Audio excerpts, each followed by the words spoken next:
느헤미야하고 말라기서 보겠습니다.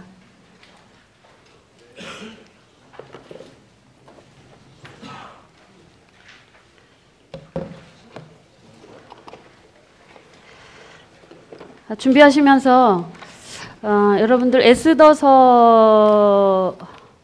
아하수에로 왕 시대의 사건이라고 말씀드렸죠. 근데 거기에 등장하고 있는 하만이라고 하는 사람은 누구 후예인지 아시죠? 아말렉의 후예입니다. 왜 하나님께서 그 아말렉의 후예를 천년이 지난 그 시대에도 언급을 하고 그 사건을 보여주시냐면 그 출애굽 17장에 보면 출애굽하는 이스라엘 백성들을 아무 이유 없이 연약자들을 친 사건, 출애굽해서 광야길로 들어선 하나님의 백성들이 지쳐있는 여인들, 어린아이들, 품위에 처져 있는 그들을 아말렉이 와서 뒤에서 기습을 해서 쳤습니다. 그 사건을 보시고 하나님이 진노하셨습니다. 하나님이 당신의 택한 백성을, 원래 전쟁은 그런 거잖아요. 대치해놓고 서로 평화의 조약을 먼저 하고 전쟁을 하자, 우리가 하기 전에 전쟁을 하지 말자 하고 해놓고 안 되면 그때 이제 전쟁을 같이 하는 건데 야비하게 뒤에서 친 거예요. 하나님이 그 사건 가지고 내가 아말렉을 천하에서 진멸해버릴 것이다 말씀하셨거든요. 그 아말렉의 세력은 그 이후로 계속 왕정시대에도 이어지고 있습니다. 그래 계속적으로 아말렉과의 전쟁은 지속되다가 결국은 에스더서에서 그 아말렉의 후예인 아각 사람 하만이 등장하고 있고, 결국은 그 아각 사람 하만이 유다 민족을 포로민들을 바벨론에서 다 없애려고 계획을 했지만 하나님은 그것을 역전극을 펼친 사건인데, 천년이 지난 후에도 하나님의 뒤끝이 남아있는 이야기입니다. 당신의 택한 백성을 건드린 사건.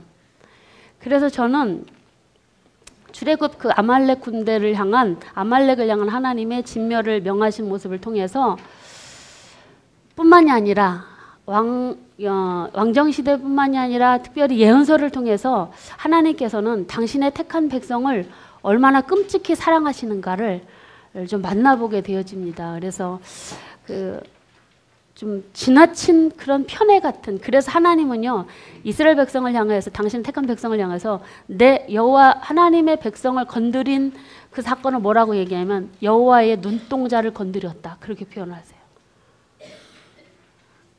그 정도로 눈에 넣어도 안 아플 자식이 바로 택한 백성들이라는 사실입니다. 그래서 이제 그 백성들을 향해서 계속적으로 돌아오라 돌아오라 하면서 심판을 예고하시지만 결국은 그들은 징계를 받을 수밖에 없는 상황에 갔었고, 그래서 하나님은 또 여전히, 그리고 또 하나 사건, 그 페르시아에서 하나님의 백성들을 돌보시는 손길이 또 그 에스더서에도 있잖아요. 하나님께서 당신의 백성을 돌보시는 손길이, 그곳에도 함께 하셨던 그 손길의 흔적들이 에스더서에서도 만나볼 수가 있습니다. 그래서 하나님께서는 남유다 예루살렘 성전에만 계시지 않고 온 천하의 왕이시기 때문에 페르시아 제국 현장에서도, 포로 현장에서도 함께 하셨던 그 증거들이 이제 에스더서에서도 찾아볼 수 있고, 그렇습니다. 이어서 이제 느헤미야서를 보겠는데, 에스라서를 끝나고 나서 이제 느헤미야가 이어지고 있습니다. 그래서 여러분들이 에스라는 2차 포로 귀환이잖아요. 그래서 포로 귀환하고 와서 이제 종교를 개혁하고 백성들을 한참 전에 들은 거라 여러분 멍하시지 않으세요? 그래서 포로 2차로 귀환을 해서 바로 백성들을 모아서 하나님의 율법을 외치게 하고 율법을 읽어주고, 그리고 백성들이 이방인과의 통혼 문제, 그 문제를 놓고 이제 규례를 정해놓고 하지 않습니까? 근데 이 이방인과의 통혼 문제는요 누구까지 이어가냐면 이 느헤미야 시대까지 이어갑니다. 그래서 에스라는 제사장이요 이제 성경 학자로서 하나님 말씀을 전하러, 하나님의 말씀을 가르치러 이제 포로 귀환을 해서 본국으로 돌아가는데, 이 느헤미야와 에스라의 포로 귀환의 목적이 약간 조금 다릅니다. 그래서 학계와 스가랴를 비교했을 때와 비슷합니다. 학계 선지자는 앞에서 막 운동해서 백성들을 막 이렇게 그러니까 격려하고 독려하고 막 앞에서 일어나라 일어나라 앞에서 리더 역할을 했다면 스가랴는 그 마음까지 하나님께 마음까지 향해라 라는 그런 하나님의 말씀 중심으로 백성들을 격려하고 독려했던 성전 재건과 관련된 좀 말씀들을 했다면 에스라와 느헤미도 마찬가지입니다. 에스라는 스가랴와 같이 제사장 출신이잖아요. 그렇기 때문에 에스라는 하나님 말씀 중심으로 백성을 개혁하려고 했고 느헤미야는 성벽 재건이 목적이었고 그리고 그와 더불어 이스라엘 당시 남유다 귀환한 그 현장에 사회적으로 제도가 종교적으로 제도가 아직 마련되어지지 않은 상황 속에서 사회적으로 종교적으로 제도를 만들어 놓는 그런 선지자라고 할 수가 있습니다. 그래서 이 느헤미야와 에스라를 생각할 때 학개와 스가랴를 이렇게 엇갈려서 보시면 제사장의 계열인 스가랴와 에스라 비슷하고 학개와 느헤미야 성격이 비슷하다라고 그렇게 연결해서 여러분들이 이해하시면 좋겠습니다. 그래서 예스라의 그 포로 귀환이 458년 그리고 느헤미야가 이제 아닥사스다 7년에 오지 않습니까? 에스라는 그리고 느헤미야는 아닥사스다 32년에 돌아옵니다.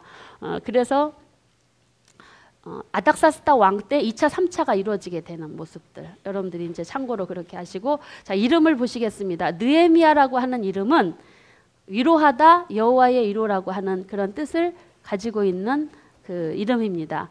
그리고 이 책 기록자는 1장 1절에서 1인칭 단수를 사용해서 느헤미야로 보고 있는데 이 12장 46절 47절에 보면 예레미야 자신을 3인칭으로 통칭하는 내용이 나오는데요. 그 부분은 바로 이제 느헤미야가 12년에 남유대 총독으로 3차 포로 귀환할 때 총독으로 오거든요. 12년을 하고 잠시 페르시아로 들어가요. 왜냐하면 느헤미야가 3차 포로 귀환자로 올 때 그 잠깐 말미를 얻어서 오는 거거든요. 왜냐하면 그걸 먼저 느헤미야가 요청을 했기 때문에.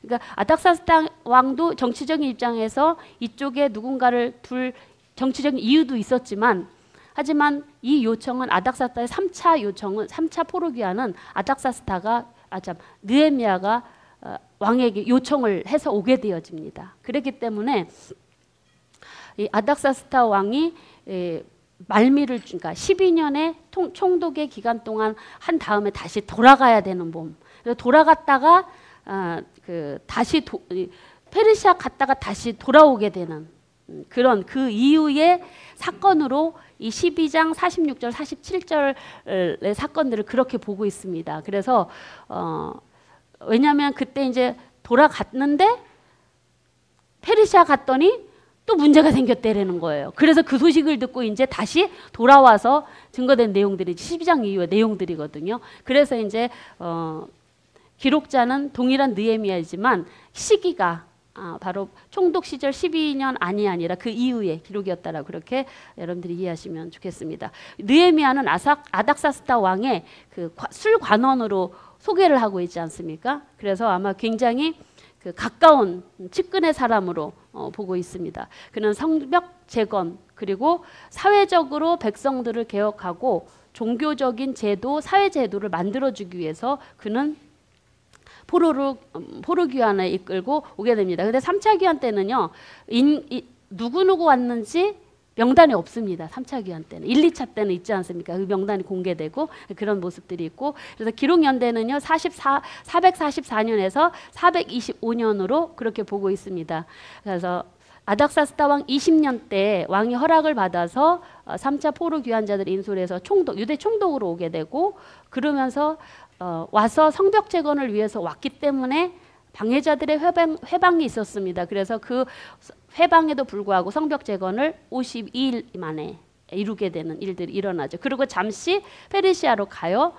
그 해가 바로 433년 정도로 보고 그래서 다시 이제 귀환하는 일들 432년에 아닥사스다 32년 다시 돌아오는 일들이 일어나게 됩니다. 그리고 배경을 보시면은 페르시아 시대 그리고 아닥사스다 왕 시대 그렇게 여러분들이 이해하시면 되겠고요. 신앙적인 배경은 당시 성전은 재건이 된 상태였습니다. 성전 재건이 언제 됐죠? 완성이 510 6년. 네. 지금 시대가 언제예요? 444년. 몇 년이에요? 네. 엄청난 지금 성전이 재건되어 있고 그리고 그곳에서 제사가 진행되고 있고 그런 상황입니다. 그런데 성벽은 아직 재건이 안 된 거예요. 대문이 없는 거예요.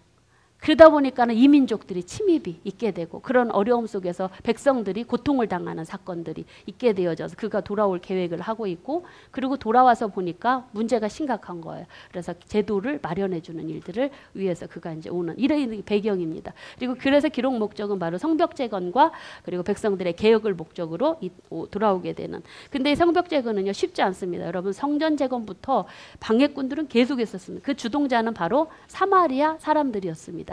사마리아 총독으로 있었던 이제 산발랏이라고 하는 사람이 도비아 사람, 암몬 사람 또는 아라비아 사람들까지도 같이 동참해서 이 방해꾼으로 이제 나타나는 모습들이 있고요. 그런 방해에도 불구하고 한 손에는 병기를 들고 한 손에는 도구를 들고 일을 하면서 그렇게 성벽 재건을 어렵게 만들어가는 일들이 있습니다. 그래서 목적은 성전 재건과 백성들의 신앙 개혁, 사회적인 개혁, 제도적인 개혁들입니다.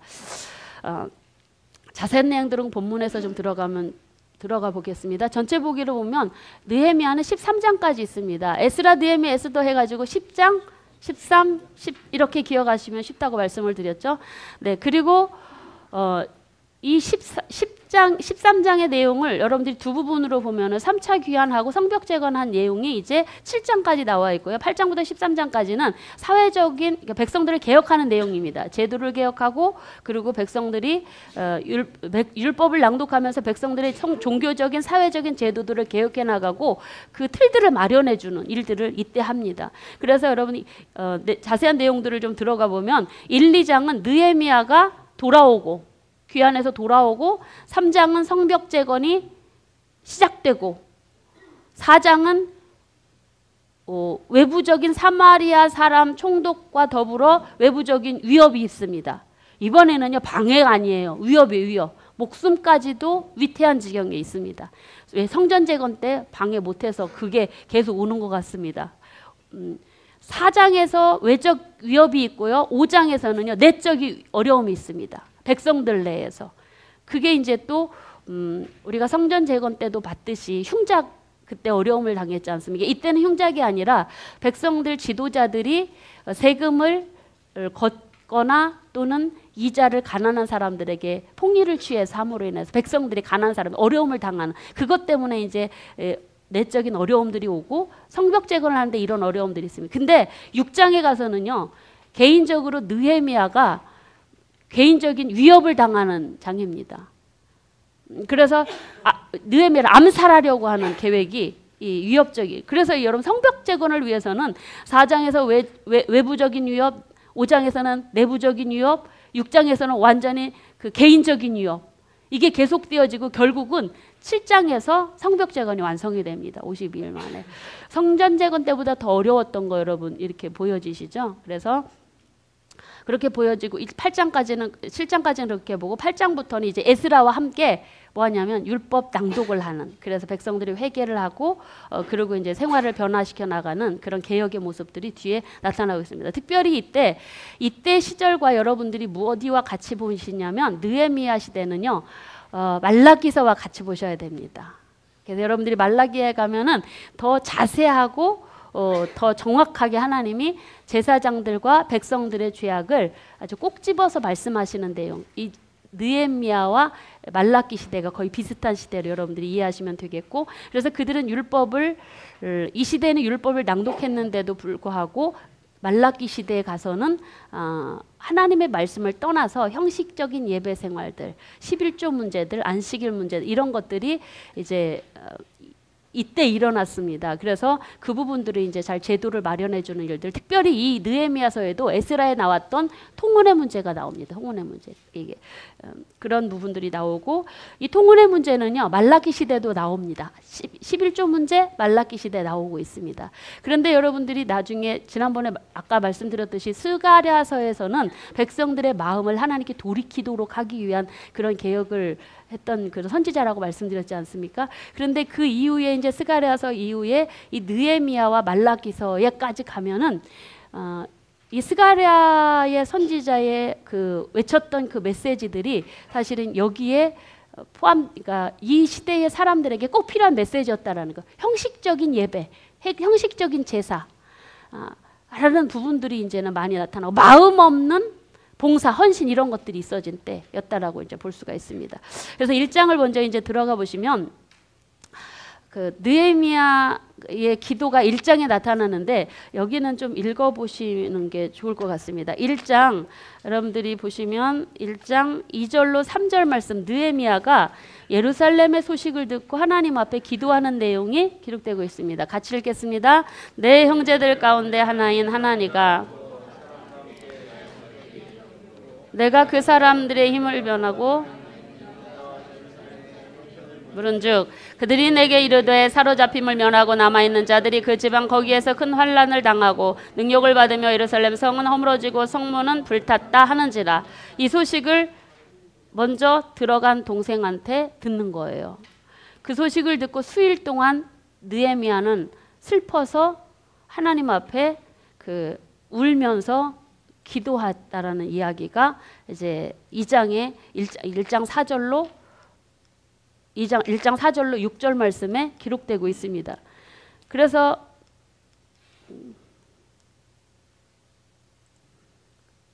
이 느헤미야의 기도를 보면은요, 느헤미야가 하나님 앞에 고국의 소식, 참담한 예루살렘의 소식을 듣고 기도하는 이 내용을 보면 여러분 기도의 내용이 하나님이 어떤 분이신가, 이 기도하는 모습들이 굉장히 우리가 본받아야 될 기도의 내용들이에요. 한번 읽어보실게요. 같이 4절로 6절. 내가 이 말을 듣고 앉아서 울고 수일 동안 슬퍼하며 하늘의 하나님 앞에 금식하며 기도하여 이르되 하늘의 하나님 여호와 크고 두려우신 하나님이여 주를 사랑하고 주의 계명을 자에게 언약을 지키시며 긍휼을 베푸시는 주여 간구하나이다. 이제 종이 주의 종들인 자손을 위하여 주야로 기도하오며 우리 이스라엘 자손이 주께 범죄한 죄들을 자복하오니 주는 귀를 기울이시며 눈을 여시사 종의 기도를 들으시옵소서. 여기까지 6절까지. 네. 이 느헤미야의 기도를 보면은요, 하나님 앞에 어떤 기도를 하면 하나님이 어떤 분이신가를 먼저 생각하고 기도를 합니다. 하나님 앞에 뭘 기도하냐면 하나님 앞에 자신이 하나님이 어떤 분이냐, 크고 두려우신 하나님, 그리고 하나님은 주의 백성들 즉 언약을 지키는 자에게 긍휼을 베푸시는 하나님이시다. 이 하나님의 속성을 가지고 기도합니다. 그래서 두려우신 하나님, 긍휼을 베푸신 하나님, 누구에게요? 언약을 지키는 자에게. 자신은 그런 사람이다라는 것도 내포되어 있겠죠. 그러면서 자신의 백성들을 위해서 기도하는 내용들을 이야기하는데, 특별히 그는요 이렇게 하나님의 속성을 언급하면서 기도하면서 뭔 얘기하냐면, 과거 이스라엘 백성들 선조들이 죄 때문에 70년 동안 우리가 포로 생활합니다. 했습니다. 이거를 하나님 앞에 자복하는 거예요. 불순종 때문에 우리가 하나님 앞에 이런 벌을 받았습니다. 그렇지만 그럼에도 불구하고 하나님께 무슨 기도를 세 번째로 드리냐면, 하나님이 그 크신 권능과 힘으로 우리가 하나님 백성임을 기억해 달라고. 하나님의 백성임을 기억해 달라고 기도하는 모습을 10절에서 볼 수가 있습니다. 여러분, 그래서 우리가 이 기도의 내용을 다 10장, 11장까지 보면 그런 내용들이 들어있습니다. 여러분, 그래서 느헤미야는요, 이 고국의 소식을 듣고 이 안타까움 때문에 하나님께 먼저 기도하고, 그리고 하나님께 기도하기를 왕이 나한테 은혜를 베풀어서 내가 귀환할 수 있도록 하나님이 도와달라고 그 기도까지 포함합니다. 실질적인 문제까지 그렇게 기도를 하고, 느헤미야는 당시 술 맡은 관원장, 페르시아 왕국의 제국의 왕의 최측근의 사람입니다. 여러분, 지략가 조언가, 이게 바로 이제 술 맡은 관원장이라고 할 수가 있는데, 여러분 그 유비에게는요 제갈공명이 있습니다. 누구지? 그 대적자 조조에게는 누가 있었는지 아세요? 사마이가 있었어요. 사마이. 결국은 그 나중에 끝까지 가는 사람이 사마이가 남지 않습니까, 여러분? 그래서 이렇게 아닥사스다 왕에게는 그때 느헤미야가 있었다라는 것입니다. 그래서 그는요 잠시 자리도 비울 수 있는 자리가 아니었습니다. 그렇게 업무도 많았고 왕을 늘 시시때대로 도와야 된 그런 자리였기 때문입니다. 하나님이 왕의 마음을 움직여 달라고 기도하는 내용이 이 1장의 내용입니다. 그러고 나서 이제 그가 어느 날 그러고 있는데 늘 수심이 가득했겠죠. 하나님 앞에. 참 사람 앞에 있어도 늘 고국 걱정이 있으니까 어느 날 왕이 이렇게 보니까 얼굴에 수색이 많은 거예요. 너 무슨 문제 있냐? 그랬더니 왕한테 이야기하기 전에 하나님 앞에 먼저 묵도를 하고 그리고 왕에게 이야기하는 굉장히 기도의 사람. 느헤미야는 진짜 기도의 사람입니다. 그러면서 하나님 앞에 묵도를 하고 자기가 왜 고민하는지 그 예루살렘의 상황들을 그렇게 설명을 하는 내용들이 2장 1절로 8절에 나와 있습니다. 그랬더니 우리 민족이 이방인들에게 지금 능욕을 당하고 어려움을 당한다. 왜 그러냐? 성벽이 없어서 그렇다. 그랬더니 성벽이 회파돼서 그랬다. 그랬더니 휴직을 줍니다. 12년 동안 유대 총독의 명목으로 갔다 오라고. 그리고 성벽 재건을 위한 자재도 확보해 줍니다. 그러면서 이 느헤미야 때는요 총독의 친분으로 가게 하지만 군대 장관과 마병도 보내서 예루살렘 귀환길을 무장해 줍니다. 에스라 때는 어땠어요? 매복자도 있었잖아요. 어려운 거. 그랬는데 이때는 하나님이 철저한 경비를 통해서 경비하는 무장할 세력을 보내서 경호해 주는 일들까지 일어나게 됩니다. 그래서 이렇게 하나님의 선한 손길의 도움 때문에 이제 그가 페르시아 왕의 허락을 받고 3차 귀환을 오게 되죠. 근데 돌아오자마자 그는요 그냥 쉬지 않습니다. 돌아온 지 3일 만에 뭐 하냐면 성벽을 야간 잠행을 합니다. 야간 잠행을 하면서 무슨 문제가 있는가를 돌아봅니다. 성벽을 돌아보고요. 굉장히 느헤미야는요 좀 그 조직적이고 굉장히 치밀한 계획을 세워서 일을 추진하는 것들을 볼 수가 있습니다. 그래서 미리 암행을 해서 밤에 야간 잠행을 해서 성벽을 둘러보고 계획을 세워요. 어디가 어떻게 무너졌는지, 여기는 누가 맡아야 되는지 이런 부분들을 아주 자세하게 돌아보고 그러고 나서 지도자들을 이제 부릅니다. 문제를 살폈으니까 지도자들을 모아서 성벽이 이렇게 무너졌으면 우리 그래서 이렇게 어려움 당하는 거 아니냐, 우리 성벽 재건하자. 그래서 지도자들을 모아서 막 같이 권고를 시작하죠. 그랬더니 또 그때 암몬 사람, 아마리아 사람, 또 사마리아 사람들이 일어나서 비웃고 조롱합니다. 야, 니네 그거 세우는 성벽, 야 여우도 올라가도 야 무너지겠다. 조롱하고 비웃습니다. 그렇지만 거기에 개의치 않습니다. 느헤미야는 거기에 개의치 않고 하나님이 함께 하시니까 우리 성벽 재건하자. 그러면서 백성들과 지도자들을 권고를 해서 그 일을 하게끔 하죠. 그래서 이제 성벽 공사가 3장에서부터 시작이 되어집니다. 그런데 3장에서 성벽 공사가 시작되고 그 동참한 사람들의 이름이 여기에 기록되고 있습니다. 그리고 이 느헤미야는요 그들이 맡을 일들을, 그러니까 동참한 사람들이 해야 될 일들, 자기가 거주하고 있는 거주지의 지역을 맡아서 책임지는 방식으로 일을 할당해 줍니다. 굉장히 치밀한 계획을 세우죠. 그래서 그 성벽을 건축하는 일에는요 남녀노소 직업 구분이 없습니다. 누구나 다 자기 집 앞에 있는 그 부분은 니네가 해라 이거거든요. 그래서 치밀한 계획을 세워서 남녀, 나이, 성별 관계없이 모든 계층의 사람을 성벽 재건에 동참을 시키죠. 그런데 그때 또 4장에서 어떤 위협이 와요? 외부의 외압이 옵니다. 사마리아 총독인 산발랏, 암몬 사람 도비야, 아라비아 사람까지도 다 총가세해서 성벽 재건 니네 해봤자 수포다, 안 된다 하면서 조롱을 하고 방해를 합니다. 근데 이것은요 방해뿐만이 아니라 위협까지 합니다. 방해 공작을 펴면서. 그런데 이 느헤미야는 거기에 요동하지 않고 어떻게 하냐면요 백성들과 함께 하나님께 기도합니다. 기도의 선지자. 그러면서 파수꾼을 세우고 무기를 들어서 방비를 세우면서까지도 일을 추진합니다. 왜냐하면 시급했거든요. 성벽 재건이. 왜냐하면 하루라도 빨리 성벽을 재건해 외적 침입이 없으니까. 그래서 빨리 하려고 주야로 파수꾼을 세워서 무기를 들리고 방비를 시키면서 안전에 신경도 쓰면서 건축공사를 일사불란하게 진척을 이루게 합니다. 그런데 그런 도중에 백성들 가운데 사극에서 보면 세작이라고 그러잖아요. 이렇게 방해하는 사람들이 공작을 피는데 밖에서만 했겠어요? 누군가 사람을 보내서 백성들의 마음을 흐트러 놨겠죠. 그러다 보니까는 그들이 밤잠 못 자고 밤낮으로 방비하면서 일을 하니 얼마나 피곤하겠어요. 근데 방해꾼들이 거기에 들어가서 이제 백성들을 꼬드겼겠죠. 그러다 보니까 이제 4장에서 무슨 일들이 일어나냐면 5장에서 일어나냐면 내적인 위협 세력들이 오게 되는 것입니다. 그래서 이 5장에서는 그래서 이제 자기 백성들의 어려운 문제들이 같이 봉착이 되어지는 부분들이 나오죠. 그래서 사실은 외부적인 문제도 있었지만 내부적인 문제가 더 심각합니다. 왜냐, 모든 제국들이 멸망한 이유가 다 뭐예요? 내부 혼란스러운 내부 문제 또는 반란의 문제. 그러니까 속에 썩으면 아무튼 그 어느 강대국도 다 망하게 되는 것입니다. 그래서 이 내부적인 어려움은 뭐냐면 가난한 사람들이 어려움을 호소하는 일입니다.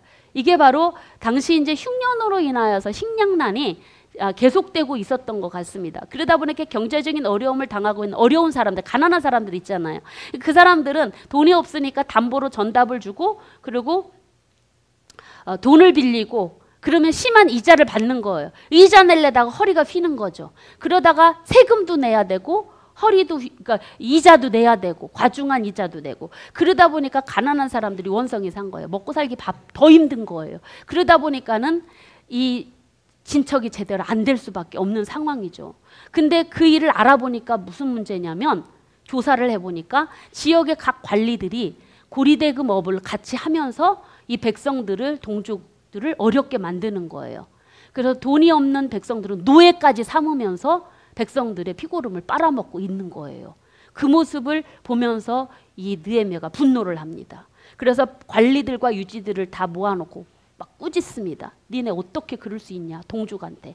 성경 율법에 보면은요, 이방인들은 노예로 삼아도 되지만 동족들은 형제이기 때문에 동족 삼는 것을 금하십니다.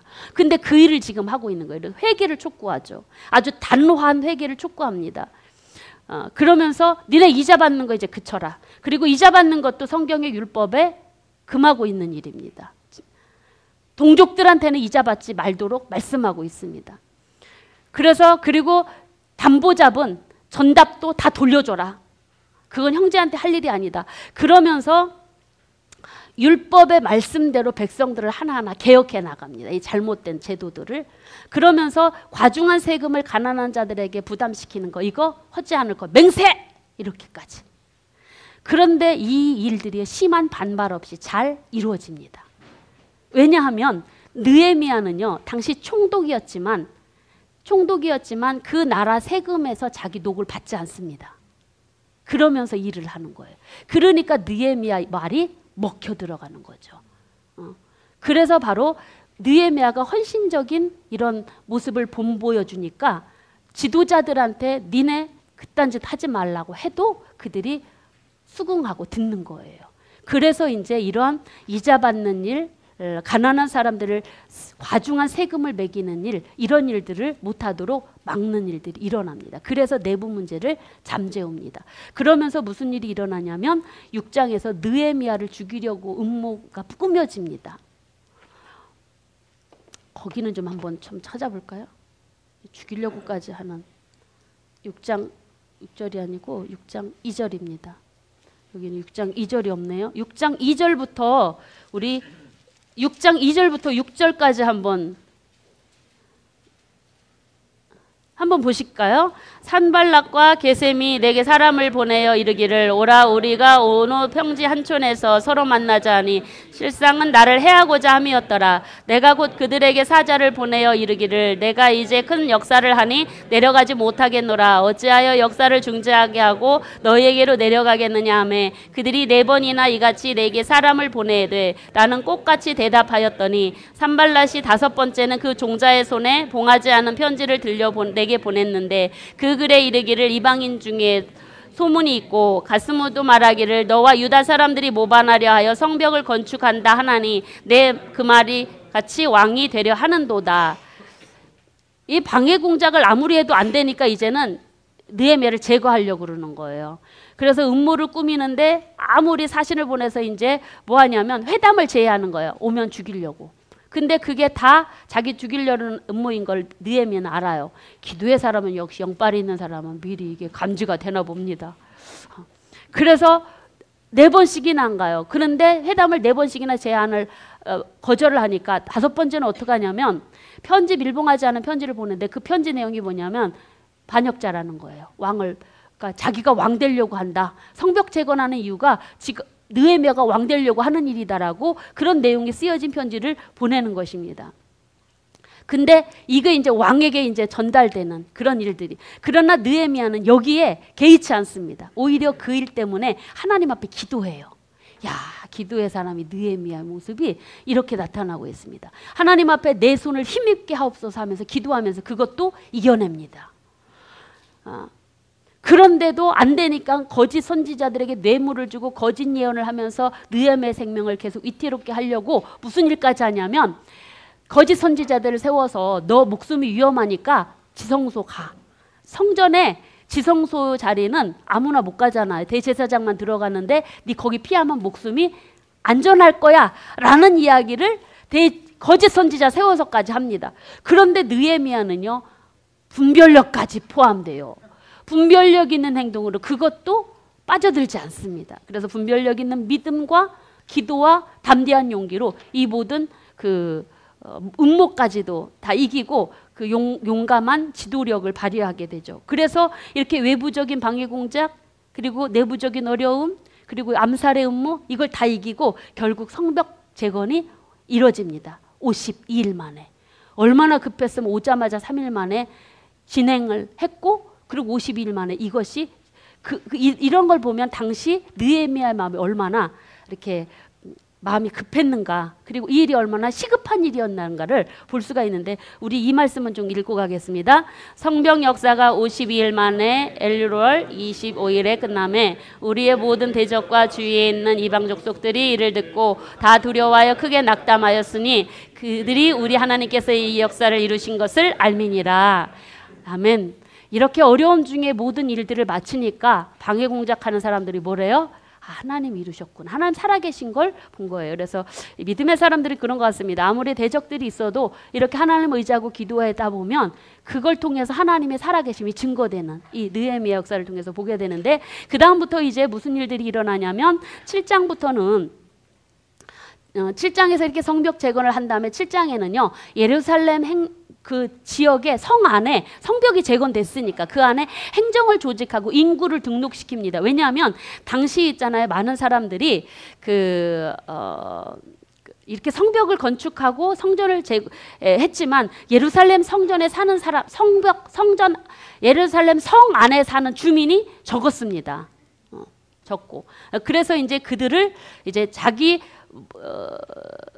그런 부분들을 이제 이야기를 하면서 예루살렘 성 안에 사는 주민들에게 뭐라고 얘기하냐면 너네 집 각자 맡은 집 안은 너네들이 각자 지켜라. 이런 일도 이제는 합니다. 그러면서 그러기 위해서는 사람이 너무 적으니까 스스로를 지켜야 되는 거예요. 그리고 당시 사람들이요. 돌아와가 포로민들이 어디에 거주하냐면 옛날에 내가 살던 곳 그곳에 가서 살 거 아니에요. 고향에 자기 지파에게 분배받은 땅에 가서. 그러다 보니까 예루살렘 성 안에 사는 사람이 별로 없었어요. 그래서 그곳에 사람들을 살 수 있도록 사람들을 모아서 배치를 합니다. 그러면서 각 성읍에 흩어져 있는 사람들을 예루살렘 성으로 돌아와 살게 하고 그 성읍을 지키도록 자기 집 앞을 지키도록 이런 일들을 합니다. 그러고 나서 포로 귀한 한 사람들의 명단을 다시 재조사해서 기록하는 일이 7장에 있는데 이때 명단은요 3차 명단이 아니라 2차 명단을 다시 기록하고 있는 모습입니다. 에스라서 2장에 나와 있는 내용이 똑같습니다. 그래서 여기에 노비와 노래하는 자가 조금 추가되었을 뿐입니다. 그래서 그런 부분들 어쩌면 노비들을 데려온 것은 무엇을 위해서 왔으니까요? 일시켜야 되니까 그들을 함께 데리고 오지 않았나 하는 그런 추측도 하게 되어집니다. 그러면서 이제 그들에게 정착지에서 살게 되는 부분들, 각자 이스라엘 백성들에게는 지파별로 땅을 분배받았지 않습니까? 그 상속 문제들 이런 것까지도 다 제도를 마련해서 서로 싸우지 말고 행복하게 화평을 이루며 살라고 그 일들도 주관하죠. 그리고 성벽공사를 위해서 당시 백성들하고 족장들과 총독들이 많은 재산을 헌납했습니다. 그런 일들도 이제 기록을 하고 있습니다. 그런 일들을 잘했다. 그러고 나서 이제 8장부터 무슨 일이 일어나냐면 하나님의 언약 공동체, 유대 공동체, 신앙 공동체를 세우기 위한 일을 하는데, 그때 이제 8장에 에스라가 느헤미야와 함께 율법을 낭독하고 백성들을 신앙 개혁하는 일이 나타나고 있는데, 특별히 여기 느헤미야 8장에 나타나고 있는 율법 낭독하는 일은요, 너무 놀라운 일이 일어나는 것이 뭐냐면, 당시 이제 대속제일 초막절 절기가 이루어지는 달이었습니다. 절기를 지키는 달. 그러다 보니까 백성들이 성벽도 건축했겠다. 성전이 이미 건축됐으니까. 그래 놓고는요, 성읍에 살던 사람들이 이 절기를 맞이해서 다 모였습니다. 한 곳으로. 그러고 나서 모여서 뭐라 그러냐면, 느헤미야랑 에스라한테 율법책, 모세의 율법책을 가지고 와서 우리한테 읽어달라 요청하는 거예요. 그 얘기가 바로 이제 8장 1절에 나와 있는, 1절부터 12절까지 나와 있는데 1절만 한번 보실까요? 이스라엘 자손이 자기들의 성읍에 거주하였더니 7째 달에 이르러 모든 백성이 일제히 수문 앞 광장에 모여 학사 에스라에게 여호와께서 이스라엘에게 명령하신 모세율법을 가져오라 청함. 백성들의 요청이 먼저입니다. 우리한테 성경 좀 읽어달라. 자발적인 백성들의 요청에 의해서 성경이 읽혀지고, 그런데 놀라운 일들이, 에스라가 성경을 낭독하려고 섰는데 백성들이 다 일어나요. 하나님을 송축하고 읽을 때마다 아멘으로 응답합니다. 그래서 어떤 분들의 교회에는 성경이 봉독될 때 성도들이 다 일어나서 그 말씀을 받는다라고 이 근거 구절에 의해서 그렇게 하시는 분들도 있더라고요. 어떤 목사님들의 교회에서는. 그런 일들이 이제 일어나. 이 정도 그래도 이 정도만 해도 믿음이 좀 꽤 좋아 보이는 모습이잖아요. 하나님 앞에는. 그래서 율법의 의미를 이제 일깨워 주니까, 읽고 해석을 해주고 하다 보니까 백성들이 회개가 일어납니다. 하나님의 말씀이 들어갈 때 회개가 있습니다. 그런데 너무 백성들이 울으니까 오히려 막 느헤미야하고 에스라 지도자들이 백성한테, 야, 오늘은 하나님 앞에 기쁜 날 성일인데 니네 왜 우냐? 울지 마라. 여호와를 기뻐하는 것이 너희의 힘이다 라고 그렇게 하면서 백성들을 격려하면서, 그러면서 이제 살찐 짐승을 준비해서 백성들이 함께 잔치 벌렸네, 즐거운 잔치를 벌입니다. 그러고 나서 그 이튿날부터 초막절 절기를 지키는 거예요. 광야 생활을 의미하는. 그래서 광야의 40년을 기억하는 초막절 절기를 지키면서 계속적으로 율법을 읽습니다. 마지막 성회까지 일주일 내내. 여러분들처럼 이런 말씀의 성회가 느헤미야 시대에 일어났습니다. 그러면서 이제 마지막 성회 때 백성들이 마지막 성회 때 회개가 일어나고 레위인들의 회개가 일어납니다. 레위인들의 9장에서. 그래서 온 백성들이 뭐라 그러냐면, 이방인과 우리가 절교하겠다. 당시도 이방인과의 결혼 문제가 심각했거든요. 그러면서 자신의 죄와 조상들의 회개를 철저히 회개합니다. 4분의 1은 일어나서 성경을 낭독하고 4분의 1은 하나님께 자복하고, 이러한 일들이 그때 일어났다는 사실입니다. 그러면서 모든 레위 사람이 일어나서 하나님 앞에 회개 기도하고, 그러면서 하나님 앞에 그 회개 기도하는 게 이제 9장의 6절부터 7절까지 나와 있는데, 여기에 보면은요, 하나님을 유일하신 여호와 하나님으로 고백합니다. 바알이 하나님이 아니고 여호와가 유일한 신이다, 하나님이다. 이걸 고백하면서 하나님을 우주 만물을 창조하신 창조주, 우리 조상 아브라함과 언약을 맺으신 분, 그분이 우리를 출애굽을 시켰고 인도에서 언약을 맺으신 분, 그런데 끝없는 반역 속에서도 불구하고 이스라엘 백성들에게 행하신 언약을 성실하게 지키신 분 하면서, 가나안 거민들을 그래서 쫓아내시고 약속의 땅을 주신 분, 그리고 하나님의 백성들이 약속의 땅조차도 그 땅도 지키지 못할 정도로 하나님을 저버리고 살 때 사사를 보내시고 선지자를 보내시고 왕을 보내셔서, 그래서 하나님의 백성들을 치리해 나가신 일들을 쭉 기도로 이야기하면서 지금 여기까지. 그러나 그래서 하나님의 백성들이 바벨론 땅까지 가서 하나님의 진멸의 위기까지 있었지만 하나님이 진노 중에라도 우리를 긍휼히 여겨달라는 하박국의 기도에 의하여, 그 기도에 따라 하나님의 긍휼의 은혜가 이스라엘 남유다 백성들을 지금 여기까지 인도해 주셨다라는 감사 기도를 하는 것입니다. 레위 사람이 회개하고. 그러면서 우리가 포로로 끌려간 게 바알을 하나님이라고 믿었던 우리의 잘못입니다. 여호와 하나님이 우리의 하나님이십니다. 한 분이 하나님이십니다. 이걸 고백하는 거예요. 이들이 포로 70년 동안 뭘 배우고 왔다고요? 여호와가 하나님이신 걸 배우고 온 거예요. 그러면서 그들은 뭐 하냐면 9장에서 하나님과 언약을 맺습니다. 우리가 하나님의 말씀대로 헌신하며 살겠습니다. 그게 이제 9장이고, 그래서 이제 10장에 언약을 임봉한 사람들의 명단이 나옵니다, 여러분.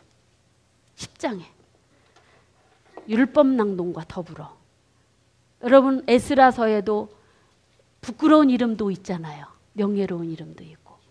여기는 여기는 책임 있는 명단들입니다. 10장에 그 명단들이 등장하죠. 하나님 앞에 선서한 사람들, 하나님께 충성하겠습니다. 순종하겠습니다. 말씀대로 이방인과 절규하고 살겠습니다. 안식일에 매매하지 않겠습니다. 안식일을 지키고 그리고 성전세를 바치고 하나님 앞에 번제를 드리고 11조도 하겠습니다. 맹세합니다. 하나님 앞에 말씀대로 살겠습니다. 그거를 그거에 도장을 찍은 사람들, 인봉한 사람들, 도장을 찍고 한 사람들. 그러고 나서 11장에서 뭐 하냐면 예루살렘 성읍의 재정착 사업을 다시 합니다. 백성들이 다시 더 거주할 수 있도록 백성들을 인원을 더 채워넣는 일들을 하고, 그리고 12장에서 종교 재정비 사업을 합니다. 12장에서. 이 12장에서 제 종교 재정비 사업은 뭐냐면 당시 제사장과 레위인들이 바로 뭐 했냐면 성전에서 봉사하는 사람들이잖아요. 그죠? 그런데 이 사람들의 가게를 다 레위 지파 사람들을 조사를 합니다. 그래서 레위인들의 명단을 여기다 공개를 하죠. 그러고 나서 이제 성벽 봉헌식을 12장에서 합니다. 그때 레위인들, 노래하는 자들, 모든 백성들을 다 불러 모아가지고 정결하게 다 시킵니다. 정결 예식을 하고 그리고 하나님 앞에 봉헌식을 하죠. 말씀대로. 그렇게 하고 그것뿐만이 아니라 성전 사역을 위해 일하는 제사장과 레위인들의 생활 보장을 위해서 성전 곳간을 하나 만들어 놔요. 그곳이 뭐예요? 11조나 모든 거제물이나 처음 익은 것들을 들여서 그들의 생활비로 드릴 수 있는 그런 것들을 모을 수 있는, 지금 옛날에 다 농사졌으니까 지금은 돈으로 현금화하지만 그것들을 놓을 수 있는 곳간을 만들어 놔요. 그래 놓고 거기를 책임자를 두어서 그 곳간을 지키도록 하는. 느헤미야가 굉장히 치밀하죠. 일은 이렇게 해야 되는 것 같아요. 교회 안에서도 필요한 것 같아요. 그리고 13장에서 느헤미야의 두 번째 기억이 일어나는데, 이게 왜 일어나냐면 이 13장이 마지막입니다. 일어나냐면 이때 공백 기간입니다. 느헤미야가 잠깐 이제 12년에 모든 총독을 마치고 페르시아로 갔는데 소식이 들리는 거예요. 이제 그 소식이 이제 나와 있는 모습들이 이제 13장에 나와 있는데, 느헤미야는 이제 백성들을 다 모아놓고 그 봉헌식을 한 다음에 하나님의 말씀을 먼저 율법을 다시 낭독을 해줍니다. 그러면서 뭐라고 얘기하냐면 하나님의 총회에 암몬 사람이나 모압 사람은 들어오지 못할 것이다라는 율법의 규정을 알려줍니다. 왜? 당시 암몬 사람이나 모압 사람들과도 통혼한 사람들이 있었으니까. 이거를 또 말씀에 근거해서 제도를 마련합니다. 그래놓고 총독 임기를 마치고 페르시아로 갔는데 소식이 들리는 거예요. 무슨 소식이냐면 예루살렘에 큰 문제가 있는데 그 첫 번째 문제가 바로 뭐냐면 아까 성전 곳간을 만들어 놨잖아요. 근데 그곳에 그 지키는 사람도 있었는데 그 성전 곳간이 텅텅 비고, 이거는 백성들이 뭐 안 했다는 거예요? 11조도 안 하고 초실절도 그러니까 처음 열매도 안 드리고 했다는 거, 거제물도 안 드리고.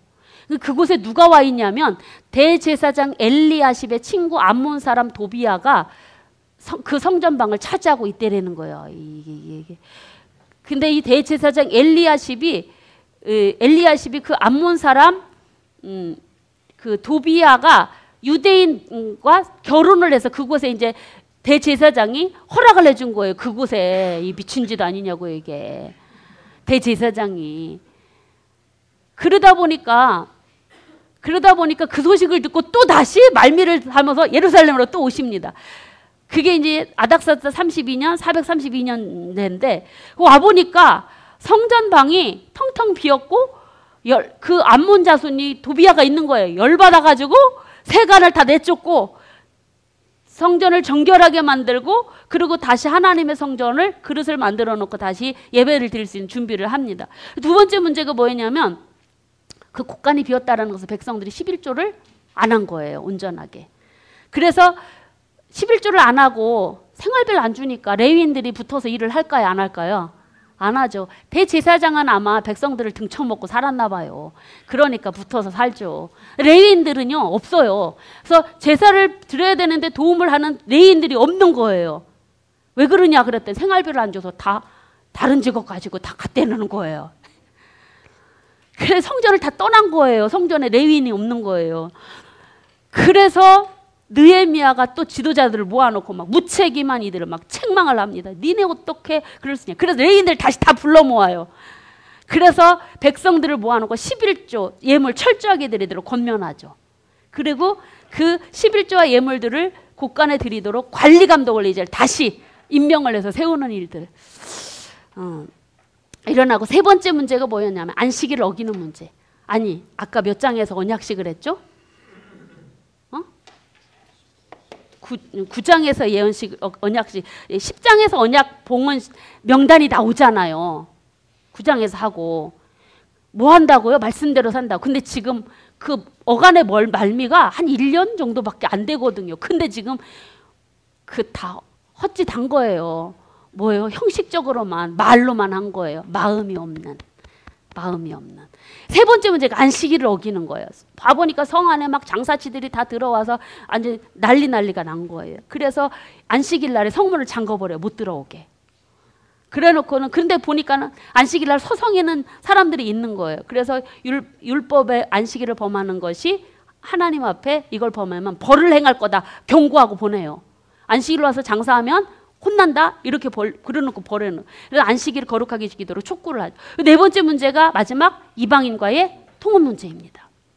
그래서 그 부분들을 에스라가 지도자들이 앞장서서 어이가 없어서 수일 동안 통일 자복한 일이거든요. 근데 이 시대도 그렇게 하는 것입니다. 그래서 바로 에스라가 그때 통합 문제 하면서 이방인들 다 내보내기로 약속했잖아요. 근데 그게 지금 지켜지지 않고 있는 거죠. 그리고 더 느헤미야를 분노하게 한 게 뭐냐면 총회에 금지되어진 암몬과 모압 여인을 아내로 맞이한 거예요. 유다 사람이. 그 일을 책망하고 그리고 그 일을 이방인들을 다 떠나게 여자들을 떠나게 하고 그러고 나서 특별히 그 일을 제사장이 한 거예요. 제사장. 그래서 그 제사장분을 더럽힌 제사장과 레위 사람들을 다 기억하시라고 하나님께 기도하는 일이 바로 이제 느헤미야의 마지막 모습이 나타나고 있고 그러면서 제사장과 레위인들을요 반열대로 세웁니다. 성전에서 제사가 진행될 수 있도록. 그리고 각각 직무를 맡기고 정한 예물을 드리도록 하는 이 일들을 하고 그 하나님 앞에 행한 이 선한 일이 하나님이 기억하셔서 복을 주시도록 기도하는 것이 이 본서의 마지막으로 되어 있습니다. 이 느헤미야의 이러한 개혁은요 신앙의 부분뿐만이 아니라 사회적인 개혁, 종교적인 제도 개혁들이 초점을 맞췄다라는 부분들을 말씀드리면서 느헤미야서를 마치겠습니다. 마지막 성경 구약 성경 말라기서를 보도록 하겠습니다.